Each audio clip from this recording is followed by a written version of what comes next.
भारत में छोटे बच्चों से लेकर बड़े बूढ़े तक सभी को रामायण की कहानी पता है।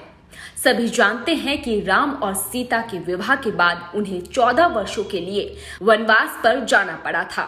वनवास पर रहने के दौरान राम और सीता को कई मुसीबतों का सामना करना पड़ा था। इसी दौरान लंका के राजा रावण ने सीता का हरण कर लिया था और अपने साथ लंका ले जाकर उन्हें अशोक वाटिका में कई दिनों तक रखा था। लंका में आज भी यह अशोक वाटिका मौजूद है और यहाँ ऐसे कई निशान हैं जो इस बात को प्रमाणित करते हैं कि यहाँ वाकई रावण ने सीता माता को रखा था। क्या सच में रावण की कोई अशोक वाटिका थी? अगर थी तो वह कैसी दिखती थी? अब वह कहाँ है? तो चलिए आज हम आपको रावण की अशोक वाटिका की झलक दिखाते हैं।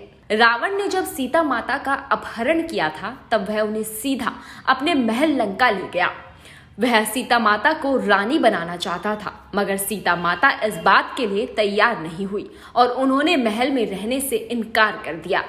तब रावण ने सीता माता को एक गुफा के अंदर रखा जिसका सिर कोबरा सांप की तरह फैला हुआ था। इस गुफा के आसपास हल्की सी नक्काशी झलकती है। इसके बाद रावण ने सीता माता को अशोक वाटिका में रखा। यह रावण के महल में बनी हुई थी। सीता अशोक के जिस वृक्ष के नीचे बैठती थी वो जगह सीता अहल्या के नाम से प्रसिद्ध है। श्रीलंका सरकार ने एक रिसर्च कमेटी में भी पुष्टि की है कि सीता अहल्या ही अशोक वाटिका है। यह जगह आज भी वैसी की वैसी है। इतना ही नहीं, सीता जी को लेने आए हनुमान जी ने जब लंका में आग लगाई थी उनके प्रमाण भी यहाँ मिलते हैं। हनुमान जी के लंका जलाने से भयभीत रावण ने सीता जी को अशोक वाटिका से हटाकर कोंडा कट्टू गाला में रखा था। पुरातत्व विभाग को यहाँ कई ऐसी गुफाएं मिली हैं जो रावण के महल तक जाती थी। रामायण में इस बात का वर्णन मिलता है कि जब राम को इस बात का पता चला था कि सीता का हरण रावण ने किया है तो उन्होंने अपनी वानरों की एक सेना बनाई और हनुमान जी को आदेश दिया कि वह सीता को लंका से वापस ले आए। भगवान राम के आदेश पर हनुमान जी लंका पहुंच गए। अशोक वाटिका में जिस वृक्ष के नीचे सीता माता बैठती थी उस पर चढ़कर उन्होंने सीता माता को भगवान राम की अंगूठी फेंकी, जिससे सीता माता को अंदाजा हुआ कि हनुमान जी को भगवान राम ने ही भेजा है। श्रीलंका में आज भी वह स्थान मौजूद है जहां पर हनुमान जी के पैरों के निशान हैं।